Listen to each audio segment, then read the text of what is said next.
Alas 5 na ng umaga. Malamig pa ang hangin. Sa kusina, si nanay nagluluto ng almusal at baon. Si pinsan naman nag-aayos ng gamit. Nagpapak ng laptop. Nag-aayos ng damit. Handa na nang pumasok. Normal na umaga lang. Kalantsing ng kutsara at plato. Mahinang tunog ng radyo sa sala. Tapos bigla, parang may amoy na hindi dapat nandun.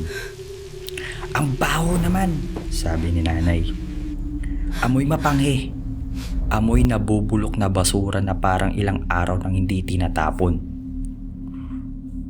Una, akala ni nanay galing sa labas. Binuksan niya ang bahagyaang pinto, sumilip sa labas ng bahay, tumingin sa kalsada, pero wala. Pumunta siya sa likod, sa may gilid kung saan nakalagay ang mga basurahan. Walang natapon, walang pusa o aso na nangangalat. Si pinsan napabad trip. Bakit may amoy basura dito sa loob ng bahay? Tinigil niya sandali ang pag-aayos. Inamoy isa-isa ang lababo, ang basurohan, ref at sahig. Pero wala pa rin. Pareho silang nakakaamoy ng amoy basura, pero kahit anong hanap, wala silang makita na dahilan. Kaya binaliwala na lang nila. Hindi nila alam na yun pala ang unang senyales. Kinabukasan, ako naman ang laman ng bahay. Ako lang mag-isa pag uwi ko galing trabaho. Pagdating ko, kumain ako ng dinner, nagligpit ng konti, naligo, tapos umakyat na ako sa attic dahil doon nakasetup yung kwarto ko. Typical na gabi lang, nag-scroll sa cellphone, nanonood ng kung ano-anong video, hanggang sa unti-unti na akong antukin. Naka-off na halos lahat ng ilaw, maliban sa maliit na ilaw sa tabi ng kama. Tahimik, hanggang sa tulog na ako. Tapos, bandang madaling araw, para bang may biglang gumising sa akin. Hindi alarm, hindi ingay, parang instinct. Pagdilat ko, una kong napansin, hindi tunog, kundi mabahong amoy. Yung amoy mapanghe, mabaho, amoy basurang nabubulok na parang ilang araw nang hindi tinatapon. Mas malala pa kaysa kahapon. At ngayon, dito mismo sa taas, sa attic. Umupo ako sa kama. Naghanap sa paligid. Baka may nabubulok na pagkain. Baka may naiwan akong plastic. Baka kung anong tumapon sa gilid.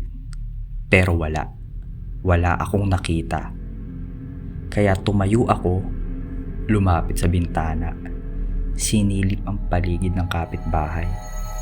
Sumilip ako sa bakuran nila, sa kalsada, sa basurahan sa labas.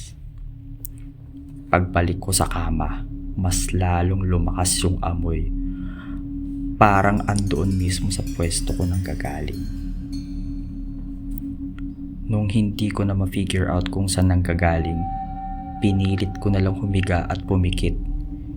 At iniisip ko, siguro, guni-guni lang to. Sabi ko sa sarili ko, kaya ko to, matutulog na ako. Humiga ako, nagtalukbong ng kumot at pinilit matulog. Nakahiga, nakatakip ang buong katawan. Madilim ang paligid. Tahimik. Tapos bigla, may sumisit-sit. Dahan-dahang sumisit-sit. Tapos papalakas siya ng papalakas. Psst. Psst. Una, mahina lang. Parang galing sa malayo. Pero habang tumatagal, palapit ng palapit sa tenga ko, ramdam ko na Para bang may bibig na halos dumidikit sa tenga ko mismo. Mainit ang hininga. Psst. Psst.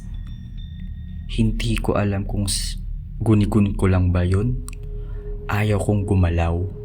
Ayaw kong sumilip. Doon ko na pagtanto na mas nakakatakot pala minsan yung hindi mo nakikita pero ramdam mong andun siya. Ang ginawa ko na lang, kinapkap ko yung cellphone ko sa tabi ng unan. Binuksan ko ng malakas yung cellphone ko at nagpatugtog ng kahit anong kanta basta maingay. Habang tumutugtog yung music, unti-unting humihina yung sutsut hanggang sa wala na. Pero yung amoy nandun pa rin. Parang binabantayan ko sa gilid ng kama. Pangatlong araw ng eksena, hindi ko agad kinuwento lahat. Pero parang ang bigat ng atik. Parang may nakatingin kapag umaakyat ako. Nung araw na yun, si tita naman ang maaga sa bahay. Mag-aasikaso siya kasi aalis. May pupuntan appointment. Sa second floor, may isang CR lang na gamit ang lahat. May nauna nang naligo, kaya ang tagal na naghihintay sa labas. Sa inis at pagmamadali, umakyat na lang siya sa attic. At sinabi niya doon na lang ako maliligo. Pagpasok niya sa CR sa attic, inon niya yung ilaw. Pamilyar na tiles, maliit na salamin, kortina sa shower. Sinarado niya ang pinto. Sumiklab ang ilaw, puting-puti at nakakasilaw. Tapos bigla na lang, namatay ang ilaw. Walang ingay, walang nantitrip. Parang may pumutol ng liwanag. Napalunok si tita. Uy! Akma na sanang hahawakan ulit yung switch. Pero bago niya pa magawa yun, sa sulok ng CR, sa taas, malapit sa kisame, may dalawang pulang mata na unti-unting lumitaw. Hindi ito ilaw, hindi ito refleksyon. Mataas ang pwesto, parang mula sa isang nilalang na mas malaki pa sa tao. Nakatingin diretso sa kanya. Ay put! Napahiyaw si tita.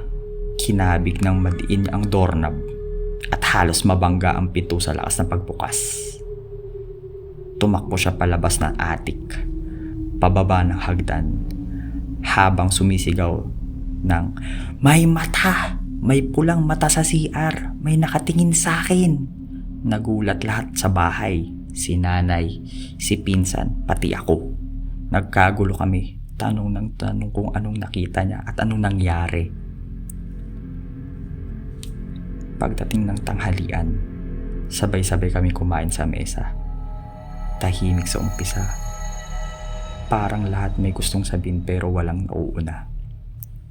Si tita, nanginginig pa rin ang boses. Paulit-ulit na kinikwento. Namamatay yung ilaw. Tapos biglang may pulang mata sa taas. Nakitingin lang sa akin. Si nanay naman, napatingin sa amin. Sabi ko na, nung isang umaga, amoy basura dito sa labas. Wala naman kami nakikitang kakaiba. Pero ang lakas ng amoy. Amoy mapanghi. Sumingit si pinsan. Oo, ako rin. Naamoy ko rin yan nung isang araw. Hinahanap ko pa siya sa labas. Sa loob, wala talaga akong makita. Ako. Pero habang nakikwento sila, tumitindig na yung balahibo ko. Lumingon sila sa akin. At tinanong, "Ano, ikaw, may napapansin ka rin ba?" Huminga ako ng malalim. Oo, ganyan din ang mga experience ko sa attic. Ang malala, sumisit-sit sa tenga ko. Tumingin sila lahat sa akin. Tahimik ang mesa. Parang biglang lumiit yung bahay sa mga narinig naming magkakaugnay na kwento. Pare-pareho kami na naranasan. Amoy basura, mabagat na presensya sa attic, at ngayon pulang mata sa CR. May nagsalita sa amin na mas matanda. Alam nyo, madalas ganyan ang lugar kapag may kapre sa paligid.